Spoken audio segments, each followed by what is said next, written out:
পবিত্র ঈদে আজম ঈদে মিলাদুন্নবী সাল্লাল্লাহু আলাইহি খাজায়ে খাজাগান খাজা মাইনুদ্দিন চিশতি সঞ্জরি সুম্মা আজমিরি রাদিয়াল্লাহু তাআলা আনহুর স্মরণে দ্বিতীয় বার্ষিক ওয়াজ ও দোয়ার মাহফিলের সম্মানিত প্রধান অতিথি আহলে রাসূল আওলাদ রাসূল रहनुमाए শরীয়ত ও তরিকত হাদিয়ে দ্বীন মিল্লাত মুর্শিদে বরহক আল্লামা শেখ শাহজাদা সৈয়দ গোলাম আব্দুল কাদের কওকাব পীর সাহেব কেবলা সহ দিগার উলামায়ে কেরাম উলামায়ে হযরত উপস্থিত আমার সম্মানিত ভাই বাবারা, প্রত্যেকের প্রতি আমার সালাম। আসসালামু আলাইকুম ওয়া রাহমাতুল্লাহি তাআলা ওয়া বারাকাতুহু।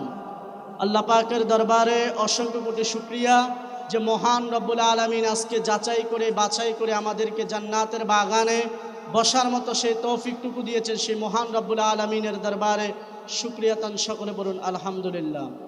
লক্ষ কোটি দুরূদ ও সালাম বিশ্ব মানবতার দূত সৈয়দুল মুরসালিন নবীউল হারামাইন ইমামুল কিবলাতাইন ওয়াসিলাতে ফিদ দারাইন সাহেবে কাবা কাউসাইন নবী মুহাম্মদুর রাসূলুল্লাহ সাল্লাল্লাহু আলাইহি ওয়াসাল্লাম। সংক্ষিপ্ত সময় মূল ধারাবাহিকভাবে আপনাদেরকে কিছু কথা বলবো, যে কথার দ্বারাতে আমি এবং আপনি সকলে যেন আমল করতে পারি। আল্লাহ পাক রব্বুল আলামিন যেন সেই তৌফিক দান করে, সকলে বলুন আমিন। এই মাসটা হচ্ছে রজব মাস, অত্যন্ত সম্মানিত মহিমান্বিত মাস হচ্ছে রজব মাস। আল্লাহ পাক রব্বুল আলামিন বলে, আমার কাছে তিনটা মাস অত্যন্ত সম্মানিত এবং মর্যাদাপূর্ণ মাস। এর মধ্যে হচ্ছে রজব, শাবান, রমজান। এই তিনটা মাস এত ইম্পর্টেন্ট মাস। এই তিনটা মাসকে নিয়ে আমি আল্লাহ রব্বুল আলামিন একটা পরিকল্পনা সাজিয়েছি উম্মতি মুহাম্মদের জন্য। বড় করে বলেন না সুবহানাল্লাহ। যখন আল্লাহর নবী রজবের চাঁদ উঠতেন, সর্বদা আল্লাহর নবী পড়তেন আল্লাহুম্মা বারিক লানা ফি রজব ওয়া শাবান ওয়া বাল্লিগনা রমাদান। বড় করে বলেন না সুবহানাল্লাহ। আল্লাহর নবী সাল্লাল্লাহু আলাইহি সাল্লাম বলতেন রজব এবং শাবান, হে আল্লাহ রজব এবং শাবানের ফজিলত, বরকত, নিয়ামত আমাকে এবং আমার উম্মতি মুহাম্মদীকে নসিব করো এবং আমাদের সকলের হায়াত রমজান পর্যন্ত বৃদ্ধি করে দাও। বড় করে বলেন না সুবহানাল্লাহ। এই যে রজব মাস হচ্ছে মেরাজের মাস। কিসের মাস? এই রজব মাস সম্মানিত হয়েছেন কেন? এই রজব মাসের 26 তারিখ দিবাগত রাত্রে আল্লাহর নবী হায়াতুন নবী জিন্দা নবী নূরুন আলা নূর নবী আল্লাহর সাথে দিদার করেছেন। এই জন্য এই মাসটা সম্মানিত হয়ে গেলেন। বড় করে বলেন না সুবহানাল্লাহ। এই মাসটার মধ্যে আমরা যে নামাজ, রোজা, হজ, যাকাত, এই যে এভরিথিং, ইসলামের স্তম্ভ আমাদের হচ্ছে 5টা। কয়টা বাবা? 5টা। কালেমা, নামাজ, রোজা, হজ, যাকাত, এই 5টা হচ্ছে আমাদের স্তম্ভ। এর মধ্যে নামাজ, রোজা, হজ, যাকাত, এই যে 4টা কালচারিটি আমাদের সাথে অ্যাড হয়েছে। এই অ্যাড হয়েছে কিভাবে? ওই আল্লাহর নবী মেরাজে গিয়েছেন, আল্লাহর সাথে মুলাকাত করেছেন। মুলাকাত করার পরে আল্লাহকে সর্বপ্রথম আল্লাহর হাবিব একটা উপহার দিয়েছেন। সেই উপহারটার নাম হচ্ছে নামাজ। বড় করে বলেন না সুবহানাল্লাহ। আল্লাহর নবী রহমতুল্লিল আলামিন আল্লাহ পাককে বলে, হে আল্লাহ, আমি যে আপনার সাথে সাক্ষাৎ লাভ করেছি, আপনার দিদার পেয়েছি, আল্লাহকে বলতেছে এত কিছু যে পেয়েছি, আপনি কি আমাকে কিছু দান করবেন না? আমার আল্লাহ ডাক দিয়া বলে, হাবিব, বন্ধু আমার, দোস্ত আমার, আপনার কি দরকার? আমার নবী, আপনার নবী রহমতুল্লিল আলামিন মেরাজে গিয়েও উম্মতে মুহাম্মদীর কথা বলে নাই।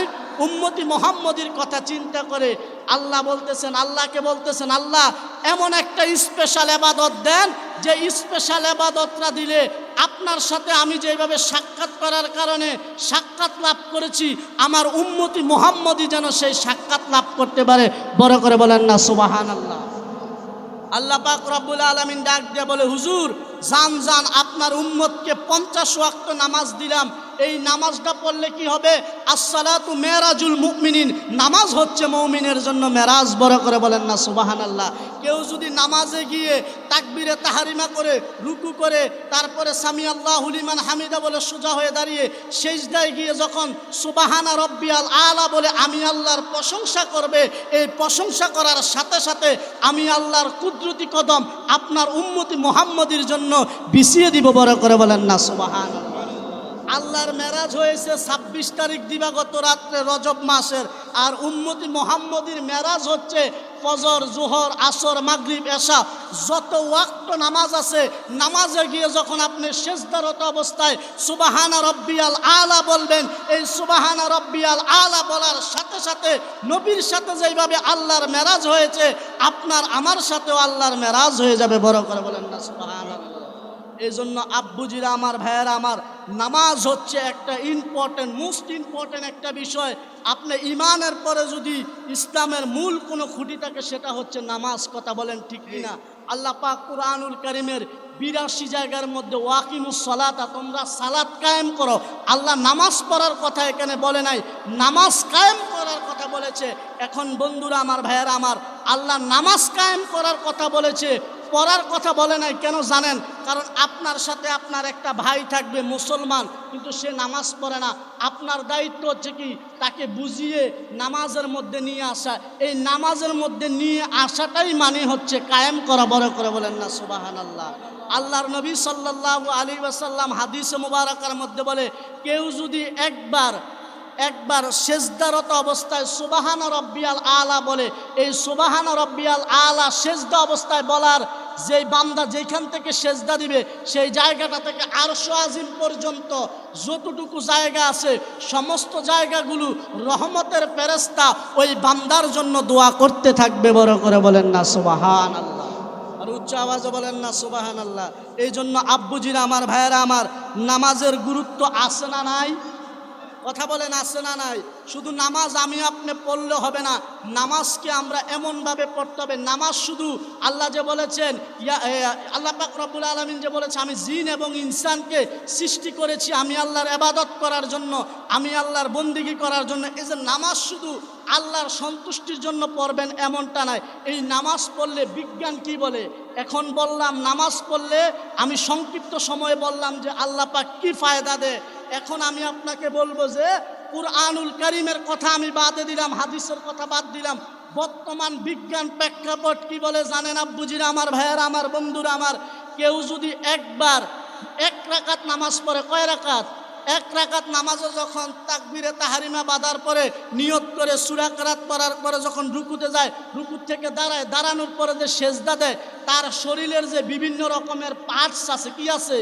আমাদের শরীরের বিভিন্ন জয়েন্টে কিছু পার্টস থাকে। এই নামাজ পড়া অবস্থায় যখন আপনি এই যে তাকবীরে তাহরিমা বাঁধলেন, তারপরে রুকুতে গেলেন, রুকুতে দাঁড়ানোর পরে আমাদের মেরুদণ্ডের যে মাসাজটা আছে, সেই মাসাজটা কাজ করে। তারপরে আপনি সেজদায় গেলেন। এইভাবে বিভিন্ন রকমের যে পার্টসগুলো রয়েছে, বর্তমান বিজ্ঞান বলে যে বর্তমান সময়ে যখন কোনো ব্যক্তি যদি 5 ওয়াক্ত নিয়মিত নামাজ পড়ে, তার ফিজিওথেরাপির দরকার হয় না। বড় করে বলেন না সুবহানাল্লাহ। বর্তমান বিজ্ঞান বলে কেউ যদি 5 ওয়াক্ত সালাত আদায় করে, তার কোনোদিন এই যে কোমরে ব্যথা, মাজায় ব্যথা, তারপরে হচ্ছে গিরায় গিরায় ব্যথা, জয়েন্টে যে ব্যথা থাকে, এই ব্যথাগুলো আল্লাহ পাক কুদরতিভাবে সারিয়ে দেয় নামাজের কারণে। বড় করে বলেন না সুবহানাল্লাহ। এক সাহাবী প্রশ্ন করেছেন, ইয়া রাসূলুল্লাহ, ইয়া হাবিবাল্লাহ, নামাজ পড়লে কি লাভ হবে, নামাজ পড়লে কি ফায়দা হবে?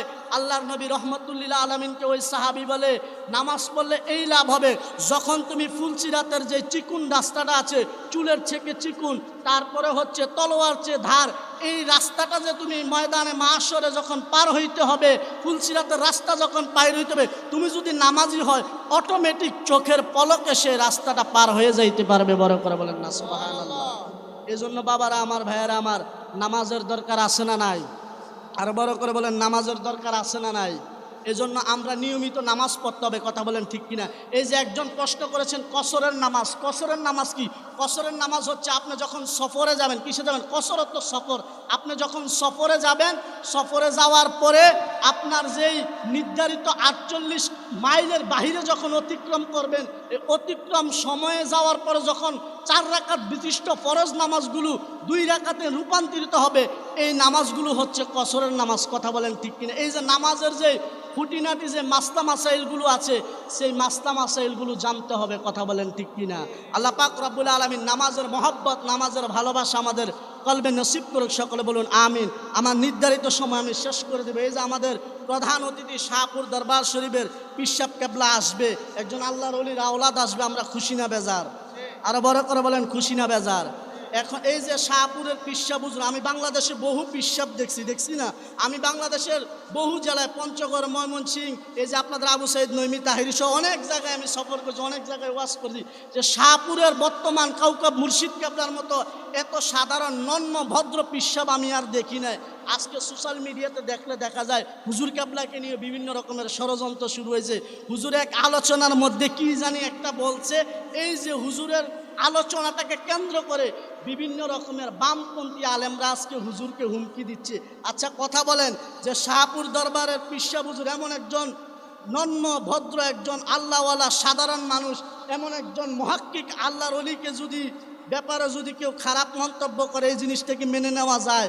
আমি এই কথাটা তোলার ইচ্ছা ছিল না, যেহেতু হুজুর এই মাহফিলের প্রধান অতিথি, এই জন্য আমি বলতেছি যে উনার মতো একজন নন্ম লোকের বিরোধিতা, মন্দ কথা বলার মানুষ বের হয়ে গেছে। আল্লাহ পাক রব্বুল আলামিন এই লোকদেরকে হেদায়েত করুক, হেদায়েত না থাকলে অচিরে ধ্বংস করে দেখ। কথা বলেন ঠিক কিনা?